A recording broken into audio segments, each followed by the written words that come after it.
Alors bonjour à tous, rebonjour à toutes et à tous, bienvenue sur dailyfx.fr, le morning meeting de 11 heures qui fait suite au Commodities Market Report.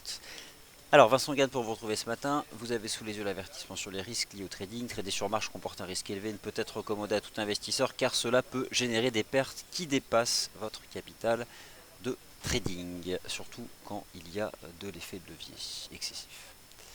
Ça je l'ai rajouté.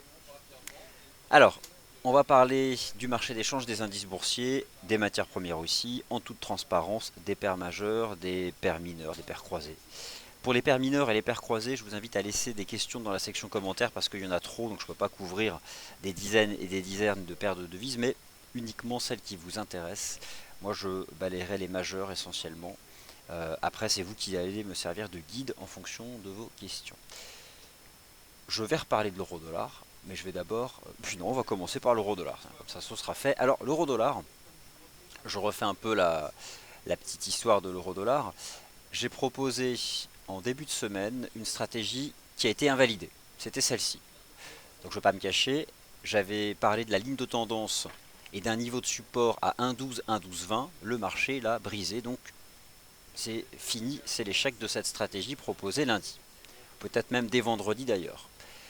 Le marché continue de glisser, il y a eu des événements tragiques hier, mais on ne va pas se cacher derrière des événements tragiques. Le marché de l'euro-dollar continue de glisser. Et si l'on travaille en proportion la hausse depuis le 16 mars, donc celle qui a été créée par la Réserve fédérale, on se stabilise actuellement entre 50 et 61% de retracement, donc entre 1,1167 et 1,1185. Ça c'est la zone de retracement. Il y a un niveau de prix horizontal qui est le cours de clôture du 16 mars, précisément à 1,1180. Alors, c'est pas 1,1180, je vais vous donner le cours de clôture du 10 mars de la BCE, c'est 1,1177, pour être précis, 1,1177. Depuis ce matin, le marché ne monte pas, le marché tient un support, qui est donc cette zone 1,1177, 1,1180, sans pour autant donner un signal positif. Qu'est-ce qui constituerait pour l'euro-dollar un signal positif? Parce que c'est vrai qu'au fond, je garde ce biais haussier, euh, qui est probablement à contre-tendance de ce qui se passe depuis la fin de semaine dernière, mais j'ai quand même le sentiment d'être dans la tendance en place depuis décembre dernier, qui est quand même une remontée de l'euro-dollar. Mais ça reste compliqué l'euro-dollar. Alors,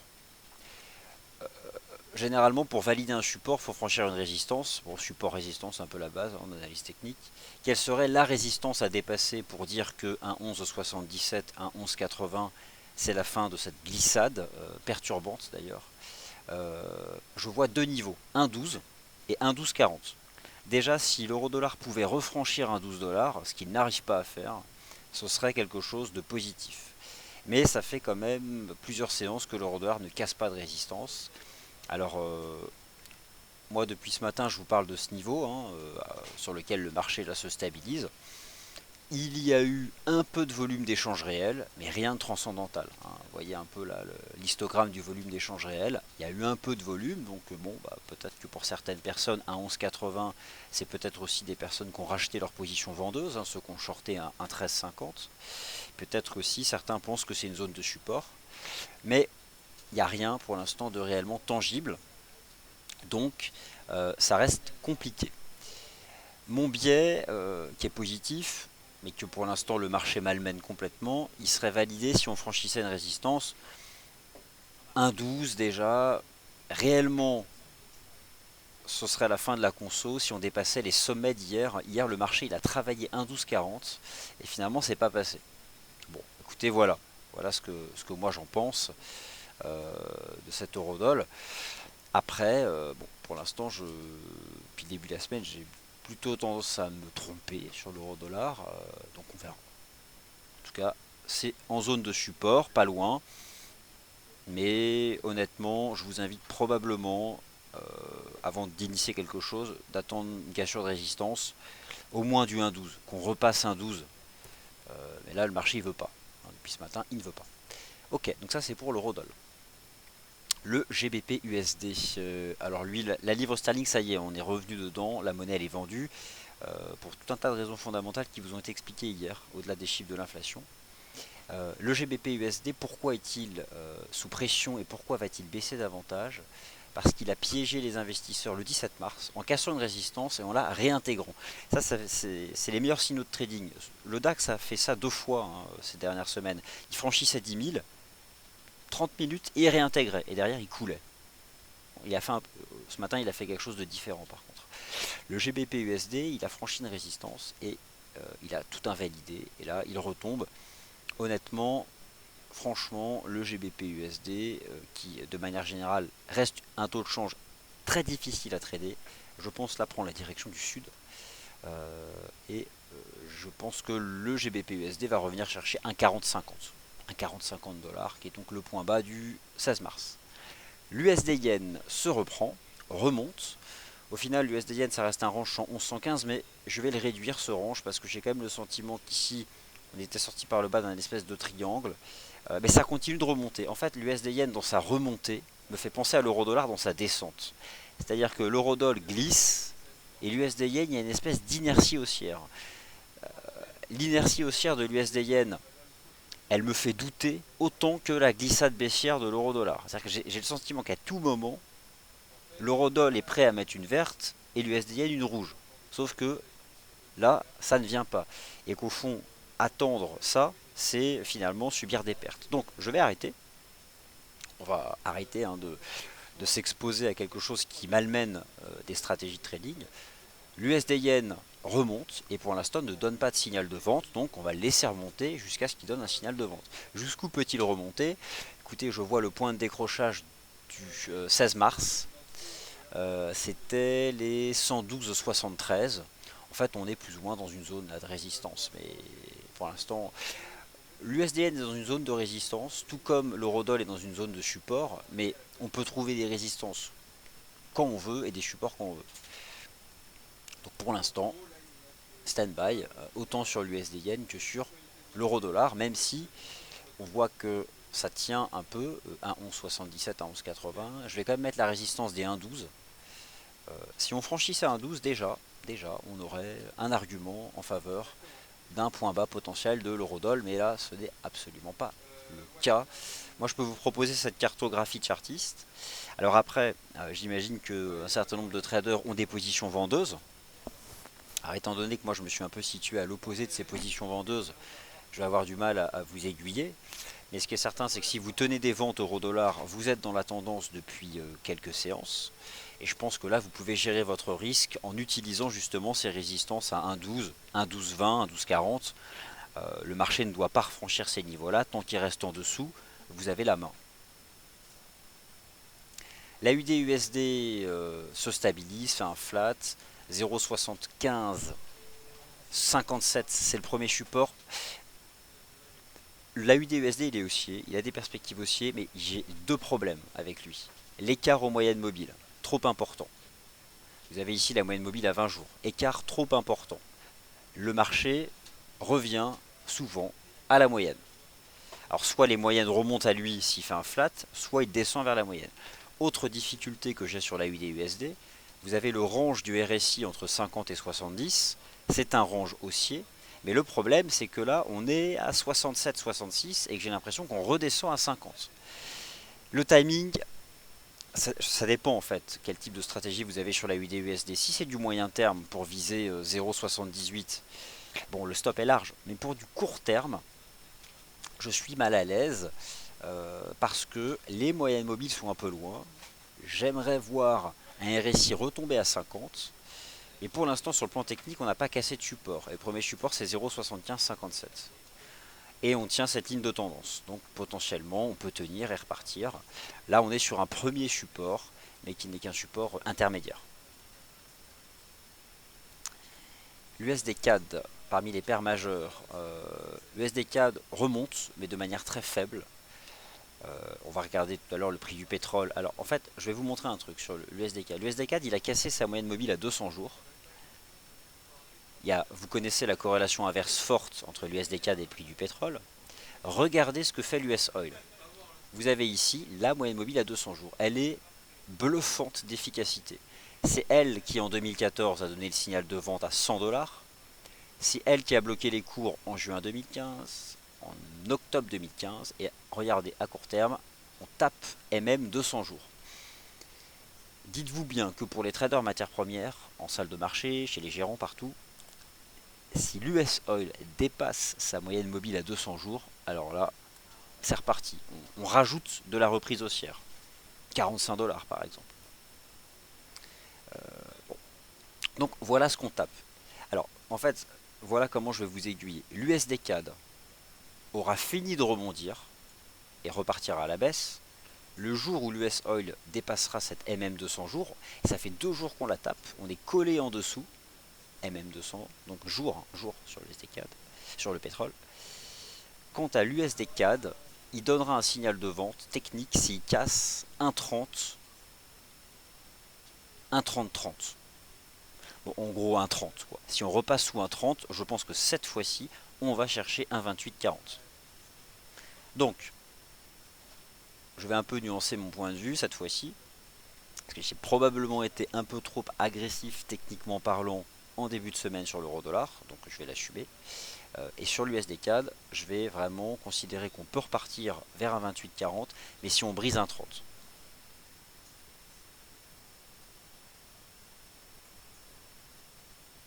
Et puis l'eurodoll, bon bah voilà, pour l'instant il fait rien. À part tenir un support, il fait rien du tout. Donc pour le moment, j'ai une vue de marché qui est à court terme, qui est erronée.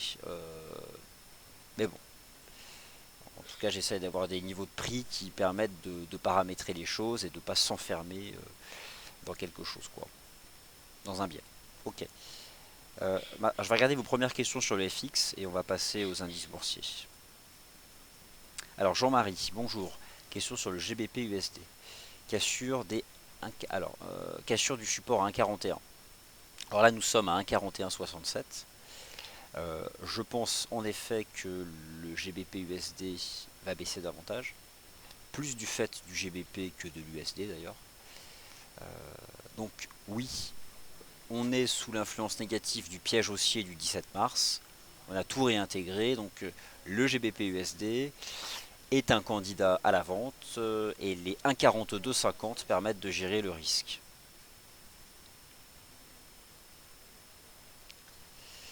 Alors bonjour Jean-Claude qui donc met le haul là sur la UD-USD et l'eurodoll à court terme. Alors la UD-USD en l'état, ça ne cesse de monter depuis le 20 janvier hein, et c'est un mouvement haussier qui est hyper bien construit la UD-USD. Regardez en D1, on monte, on fait des ranges, on monte, on fait des ranges. Donc ça ne cesse de progresser et notamment depuis la cassure de la ligne de coup du double creux à 0,73, on a quand même gagné 380 pips. Et c'est justement parce que depuis le signal d'achat, la UD-USD a gagné 380 pips et qu'il est loin des moyennes mobiles et que le momentum a envie de respirer que ça peut marquer le pas.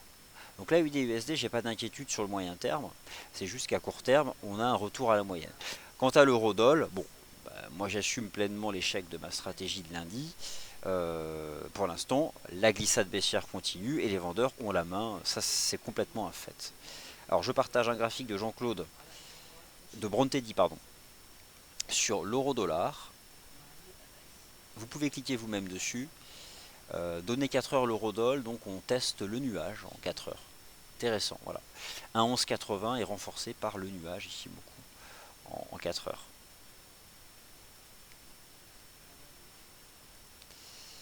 Alors en effet, les moyennes mobiles à 200 jours sont très suivies dans les salles. Elle existe aussi sur l'once d'or. Donc en effet, il y a encore un support sur l'euro-dollar, mais bon, pour l'instant, l'euro-dollar, ça fait des jours et des jours qu'il casse tous les supports. Donc bon, à un moment ou à un autre, moi je vous dis, hein, sous un 11,50, j'arrête et je laisserai le marché. Je vais pas, à un moment ou à un autre, on va pas se mettre en face d'un mouvement, hein. Même s'il est compliqué, même si c'est une glissade et que l'eurodoll, ça continue de baisser là, de toute façon. Peut-être qu'au fond, je vais attendre un jour qu'on casse une résistance avant de dire que ça peut remonter, quoi. Alors bonjour Georges A. L'euro-dollar, le support est à 1,1180. Quelle est la résistance sur le dollar US index? Alors, on va le regarder. L'US dollar index, la résistance, elle est à 12 000, 12 040. Donc là, on est dans cette phase de reprise. Ça c'est un weekly chart. On va se mettre en données journalières. Voici ce que fait l'US dollar index de FXCM. C'est 12 000, 12 040. Et là, c'est vrai qu'on empile les bougies de reprise. Mais au fond, le dollar US, depuis janvier, baisse. Mais il baisse pas de manière verticale. Et à chaque fois, regardez le retracement qu'il fait. Une jambe de baisse, il retrace les trois quarts. Une jambe de baisse, et il nous refait un retracement. Le dollar US, même s'il baisse, il a des retracements qui sont vraiment compliqués pour les stratégies de trading. Je me suis fait piéger par l'amplitude du retracement que j'ai sous-estimé. J'ai sous-estimé l'amplitude du retracement haussier de l'US dollar index et je me suis fait balayer par la baisse de l'euro dollar. Mais bon, pour l'instant, on tient un support là, donc on verra. J'aimerais au moins voir une cassure haussière des 1,12.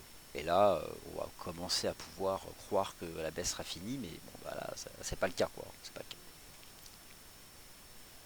Alors, quelle est mon opinion sur le GBP Yen? Alors, j'y vais sur le GBP Yen.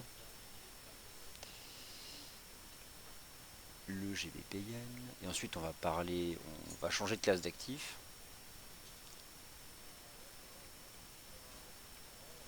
Alors, le GBP Yen. Bon, j'ai été un peu méchant ce matin avec lui en parlant de chaos. Mais le GBP Yen. Dans le GBP Yen, franchement, il n'y a rien d'haussier là-dessus. Bon, est-ce qu'ici on y voit une épaule tête-épaule? Ça décroche pas non plus. Ce qui limite la chute du GBP Yen, c'est la faiblesse du Yen à court terme, la remontée de l'USD Yen en gros. De toute façon, à l'époque, rappelez-vous ce que j'ai proposé. J'ai proposé d'être vendeur du GBP Yen quand l'USD Yen casserait 111. Sauf que l'USD Yen n'a pas cassé 111, puisqu'il a rebondi sur son support à 111 et qu'il remonte. Une idée sur le GBP Yen, c'est plutôt la baisse. On a fait une jambe de baisse là, mais en même temps, et la zone des 159, le marché la travaille, hein, une zone support là, qui ne veut pas casser. Voilà la grosse zone que travaille le GBP Yen. Ça fait un peu ligne de coup d'épaule tête épaule. Ça ne veut pas casser. Là on a fait une grande jambe de baisse. On fait peut-être quelque chose qui s'apparente à très court terme à un petit drapeau de reprise ou un petit biseau. Bon, écoutez, voici mon point de vue. Je vais être baissier sous 173, première résistance horizontale, bam, voilà. Donc sous 173, plutôt le biais négatif. Avec potentiellement ici une structure en épaule, tête-épaule. Il faut vite, vite confirmer en brisant pour de bon les 159, ce qui pour l'instant n'est pas le cas. Pour gérer le risque, les 160.13. Voilà.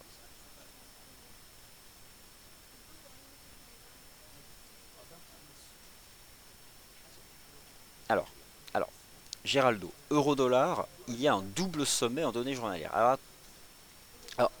Attention, un double sommet, ce serait casser un 0,8. En fait, le double sommet, c'est une figure de retournement. Il y a par contre un double rejet sous la résistance à un 13,50. Mais honnêtement, je vais me mettre en plein écran, regardez, ici, quand on avait rejeté sous un 13,50, on avait fait une mèche haute, un avalement baissier, et on avait empilé les chandeliers journaliers négatifs. Là, on fait des tout petits chandeliers D1, sans mèche haute, et on retravaille cette zone des 1,1175 à 11,80. Donc je trouve que c'est quand même différent de mi-février, où vraiment on avait fait des grosses cassures de support sur l'euro-dollar. Je trouve que c'est un peu différent. D'autre part, il y a un double rejet sous résistance, mais un double sommet, ça veut dire que vous anticipez non seulement qu'on retombe à 1,08, mais qu'on brise 1,08. Je vais, moi personnellement, pas m'inscrire dans ce scénario de retomber à 1,08. Voilà, mais bon, en même temps, pour l'instant, mon scénario qui consistait à tenir les supports et à casser les résistances, il n'est pas validé non plus. Donc je vais me concentrer sur ces bougies horaires.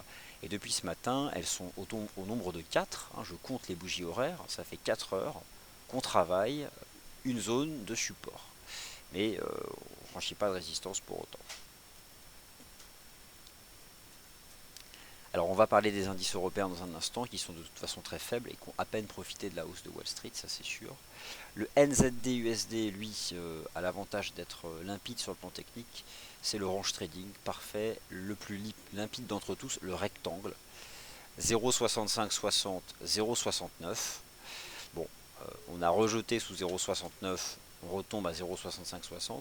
Et la meilleure façon de vous persuader que le NZD-USD c'est le range trading parfait, regardez le RSI journalier du NZD-USD, il oscille entre 45 et 55.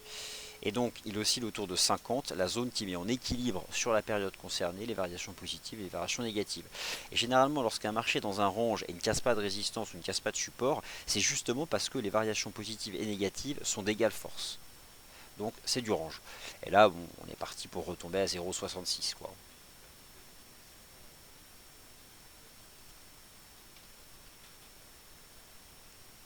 Alors, question visiteur. Pensez-vous que l'on peut acheter à 11,80 sur l'euro-dollar? Écoute, c'est un support. Mais je ne vais pas refaire la même erreur qu'en début de semaine. C'est un support. On peut envisager d'acheter l'euro-dollar si on brise une résistance. Laquelle? 1,12. 1,12,20. En dessous, c'est compliqué. C'est de la contre-tendance sur la glissade actuelle. Donc, sans cassure de résistance, je préfère répondre par la négative. On va passer aux indices boursiers maintenant et au plus compliqué d'entre eux, les indices boursiers de la zone euro. Le DAX a-t-il changé de mindset technique? C'est possible. Il y a eu un feu rouge le 17 mars. On tente de franchir 10 000, on réintègre. Il y a eu un feu rouge le 21 mars. On tente de franchir 10 000, on réintègre. Ce matin, j'ai le sentiment qu'on a un feu vert parce qu'on a cassé les 10 000 et que ça tient. Sylvain m'a montré tout à l'heure cette ligne qui attrape tous les sommets, qui bloque les cours à 10 120. Mais il y a quand même un momentum haussier sur le DAX depuis hier et surtout depuis ce matin avec la cassure des 10 000 qui semble être en intraday cette fois-ci une vraie cassure, il n'y a pas eu de piège. Alors, qu'est-ce qu'on peut envisager sur le DAX? Je pense que le marché va travailler les 10 120 qui est donc la zone d'oblique. Après, bon, on peut envisager que on remonte à 10 180, 10 200. J'ai pas une conviction très forte. Pour quelle raison j'ai pas une conviction forte? Même si j'observe qu'on a un feu vert technique et que c'est différent du 16 mars et du 17. Parce que les marchés boursiers européens sont honnêtement en swing trading intradables depuis 2 semaines. Regardez le CAC. Depuis même 3 semaines. Depuis le 2 mars. Les marchés actions européens sont dans des congestions. Avec des séances contradictoires les unes par rapport aux autres. Voilà la congestion du CAC depuis le 2 mars, entre 4003 et 4005. Alors là, ce matin, on tient MM20 jours. C'est vrai que tous les indices européens, pour l'instant, tiennent MM20 jours, mais ne dépassent pas de résistance pour autant. Regardez l'Eurostock 50, bon bah voilà, MM20, bon, on tient des lignes de tendance, mais ça fait très longtemps qu'on n'a pas vu un indice européen casser une résistance swing, en fait depuis le 2 mars. Alors que, si vous regardez Wall Street, ici le SP500, depuis la cassure du 1er mars, il a vraiment eu une belle hausse, le SP500. Idem pour le Dow Jones. Alors d'ailleurs, le Dow, là, il plafonne parce qu'il a rejoint cette oblique. Et surtout, il a fait l'objectif théorique du double bottom, qui était à 17 570. Donc, les indices US, là, se sont mis dans une position d'attente sous des résistances, mais ils ne cassent pas de support. Les indices US restent quand même bien orientés. Le SP500 tient son premier support à 2030, donc pour l'instant il ne le brise pas, puis on a toujours cette ligne de tendance. Idem pour le Dow qui fait des tout petits chandeliers sous ça. Alors si le Dow parvient à dépasser l'oblique, derrière l'idée c'est d'aller rejoindre les 18 000 points en gros quoi. Et pour l'instant c'est pas le cas. Il n'y a pas de div, c'est suracheté, mais il n'y a pas de divergence.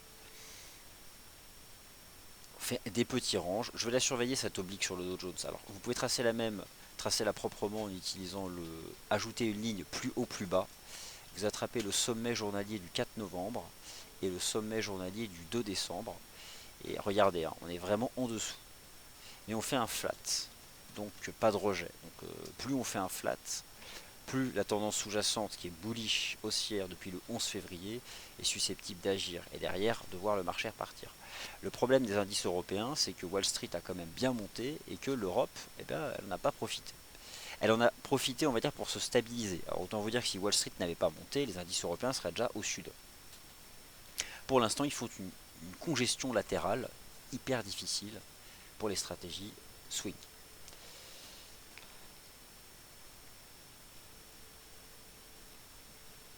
Voilà, alors.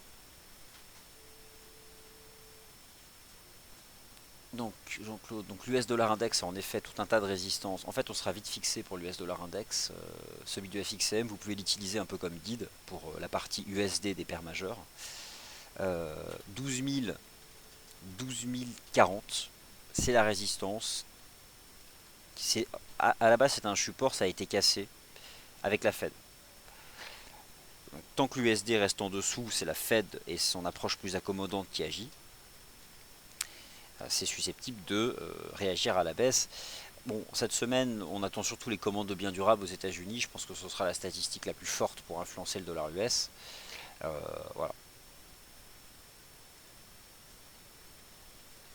Alors, dans les paires en euros qui sont fortes, regardez l'euro GBP, hein, qui a jamais rien lâché, qui a toujours tenu 0,77. Si l'euro GBP nous fait une cassure haussière des 0,7930, je pense qu'on va pas s'arrêter à 0,80 et qu'on ira à 0,8150. GBP Yen, donc un biais baissier sous 160.13. La UD-USD tient son premier support, mais la UD-USD, il a besoin de temporiser un peu pour laisser les moyennes mobiles remonter et le momentum revenir dans la partie basse de son range 50-70. L'eurodoll, bah, pour l'instant, il glisse, ça reste baissier et ça restera baissier jusqu'à ce qu'on franchisse un jour, peut-être, une résistance. Et notamment un 12. Je vais être agressif. Si on dépasse un 12, je pense qu'on a fait le point bas en H1. Donc c'est ce que je vais surveiller. La bougie H1, si elle clôture aujourd'hui, ou jamais peut-être, au-dessus des 1,12 $, là je pense qu'en effet on aura fait un point bas. Et bon là c'est pas. On va dire que c'est pas le cas.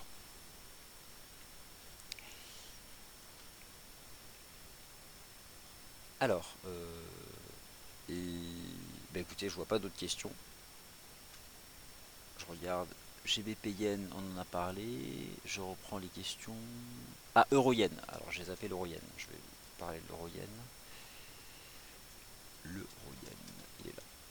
Alors l'Euro Yen, il est solide. À court terme, c'est pas l'euro, c'est le yen qui est faible. Euh, il tient son premier support à 125. Il a un canal de hausse depuis le 1er mars. Il y a une résistance à 127. C'est un range. 125-127. On tient 125. Pourquoi pas viser 127? Est-ce que ce sera du fait de davantage de faiblesse du yen ou enfin d'une remontée de l'euro? J'ai pas la réponse. Mais sur le plan technique, je conçois un achat de l'euro yen en gérant son risque sous 125,20 pour viser 127. Alors ça c'est voilà, c'est cette zone là. Et là on repart guidé par ce canal, donc plutôt un biais positif à court terme encore sur l'euro yen. Et voilà, pour 120, 130 pips, pas davantage, donc ce sera vraiment du court terme. Bruno de Leipzig. Alors je ne sais pas si vous vivez vraiment à Leipzig, mais vous me demandez le Bund. Alors le Bund, il a tenu au lendemain de la BCE un support dont je vous avais parlé pour une stratégie d'achat. Le marché a pris 200 points. Et là il ne fait plus rien. Le Bund ne fait plus rien. Mais étonnamment plus rien du tout. Je vais me mettre en H4. Ça commence un peu à plafonner. Alors je vais ajuster mon opinion. Après vous avoir invité à adopter une stratégie longue sur les 160.60, on se situe environ 160 points au-dessus du niveau dont je vous avais parlé. Il ne serait pas tolérable sur le plan technique qu'on brise 162. Donc, on peut encore y croire au-dessus de 162, en dessous, stop. Voilà. Voilà donc ce que je vous propose. Ça reste dans les cordes de la stratégie positive au-dessus de 162. Sous 162, vous avez de toute façon un stop win. Vous pouvez encaisser des gains qui seront certes réduits, mais si ça brise 162, c'est que ce marché n'a pas envie de donner davantage.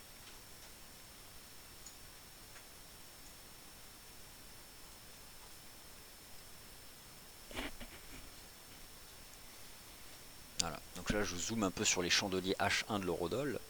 Donc vous voyez, hein, depuis ce matin, on a 1, 2, 3, 4 chandeliers H1 qui ont des plus bas à 11,80, tous à 11,80. Et vous avez donc la première résistance à 1,12.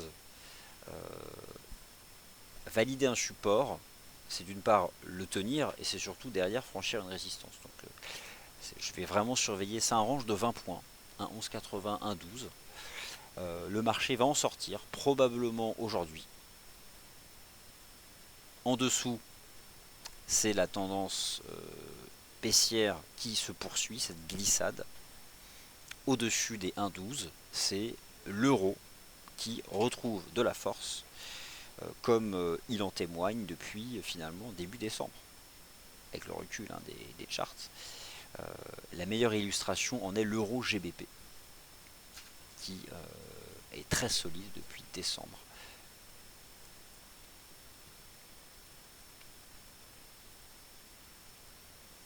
Alors, deux questions de Simon de Bruxelles. Euro GBP, peut-on envisager 0,82 d'ici juin? Alors, ce sera toujours compliqué de donner un objectif de cours temporel, mais peut-on envisager 0,82? Moi j'ai une cible à 0,8150. Donc voilà, 0,8150, oui j'envisage cette cible, et forcément, oui, avant l'organisation du référendum sur la sortie ou non du Royaume-Uni de l'Union Européenne. Question de Sagon, que penser du CAC 40? Va-t-il chuter? Alors, le CAC 40 chuterait, a été, s'il cassait 4300 points. Regardez ce chart, vous avez la congestion hyper volatile entre 4003 et 4005 depuis 3 semaines. Actuellement on est soutenu par MM20 et regardez le rôle de la moyenne mobile à 50 jours qui soutient 4003. En fait, des indices boursiers européens pour une stratégie de swing trading, vous avez malheureusement pas grand chose à en attendre, puisque ce sont des congestions latérales volatiles. Donc les indices boursiers européens sont probablement très bien pour de l'intraday. Et pour le swing, donc des stratégies qui durent quelques séances, rien ne vaut un indice américain.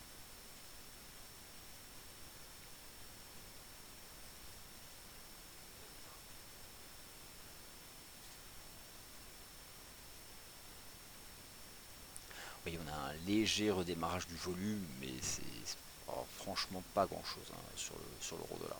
Mais on verra, écoutez. On verra. L'euro bloque sur la moyenne 200 H1, probablement. Voilà, c'est encore un indicateur important.